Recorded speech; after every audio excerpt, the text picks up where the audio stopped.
To be 5'3", you have to be the best. He was the smallest guy on the court, but he played like the biggest guy on the court. Here's Muggsy next to The Rock. Here's Muggsy next to Kylie Jenner. It doesn't matter who you put Muggsy next to, he looks ridiculous. He shouldn't be in the game because he's 5'3". Why do NBA players fear this man? Michael called me a midget. He was a pest and he bothered people. He doesn't belong in there to begin with. I just want to be included. How did you keep yourself from getting caught up in all that? Well, unfortunately, I got shot when I was 5.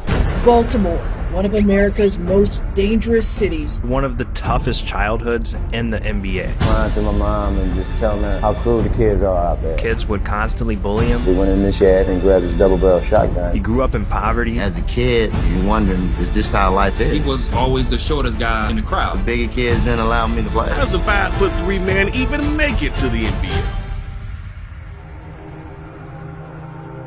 I was in the wrong place at the wrong time. A fight broke out.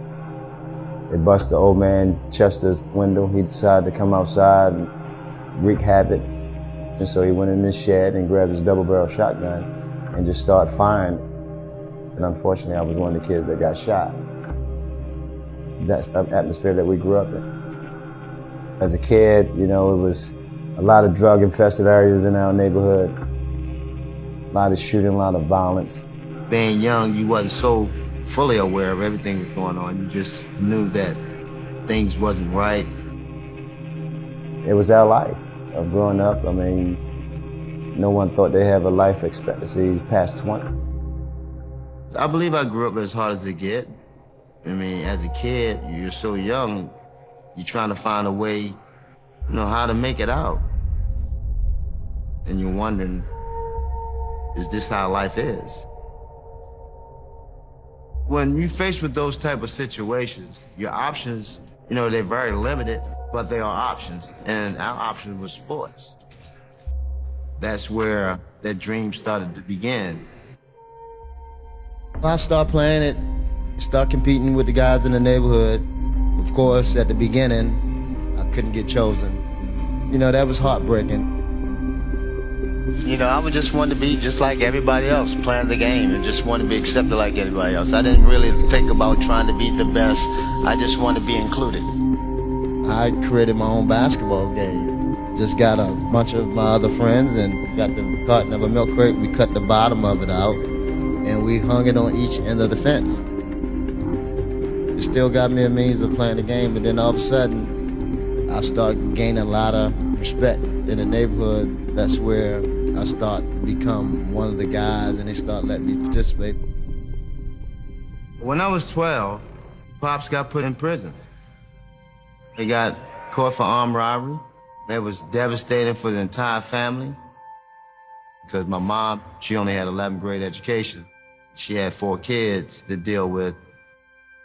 Seeing my mom had to go to night school and early on had to accept food stamps. It gave me a sense of focus.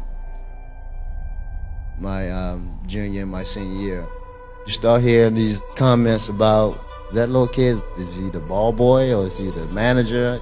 And all of a sudden they see me out there warming up with the team. There was a lot of laughter that went on in the stand. The NBA, that's the best in the world. No way is, any team will select him, any team will think about taking him. It's just more of a novelty act. They invited me to a couple of the camps. All the NBA scouts, the coaches, they have an opportunity to come and watch you personally. During that particular 3-4 days while I was there, my stock went from projection of being picked in the late 2nd round to all the way to the 1st. Select Tyrone Bogues. How does a 5'3" man even make it to the NBA? He shouldn't be in the game because he's 5'3". How am I supposed to play a game with a guy this height? It doesn't matter who you put Muggsy next to, he looks ridiculous. He doesn't belong in there to begin with, right? Oh, and Oakley shoves Bogues away. MJ backed off Muggsy and then shouted to Muggsy to shoot it, you f***ing There were a lot of doubters, a lot of haters. Felt like you still had to prove. My mom, she wasn't the one that knew about the game of basketball. She just tell me, don't listen to them. No one know how big your heart is. They don't know your capability, and they definitely don't know your potential. Saying what she went through, I had to do something to make sure I could be in a position to get back. I wanted to create my own destiny, and I started to understand that I was in position to do that. Muggsy Bogues steals the ball from Jordan. What an incredible play! We had a heart of a lion. He went out there and he laid it all out on the line. If you're 5'3", you're 1 out of 7 billion. There's never been a guy your size who did it like that. Did you ever think, like, pound for pound, I'm kind of the best athlete on earth? To make the NBA, you have to be one of the 5 best in the world at something. Everywhere you turn, he's there, like the Energizer Bunny. To be 5'3", you have to be the best. He was the best on-ball defender in NBA history.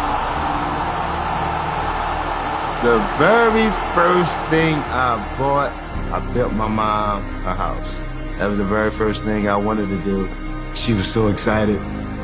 Oh my goodness. You see the expression on her face now. Saying what she went through made it more important that I had to do something positive for my life. She changed my mindset. That's what I drink. That's what I've been striving for. All the sacrifices that she had to make just to provide for her kids. For me to be in that situation, to be able to handle those keys, and words can't describe that. You know, that's your mother. So, for me to be able to do that, it meant the world to me.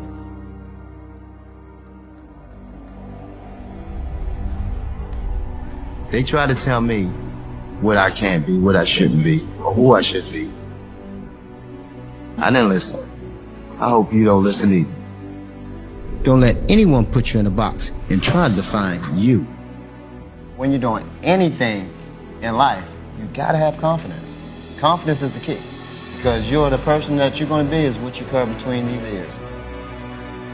And it's an unbelievable feeling when you have that much confidence in yourself.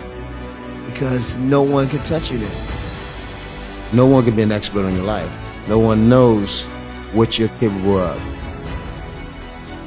Don't settle for what someone thinks that you should be doing. When you believe in yourself, no one can stop your dream. No one can stop your dream.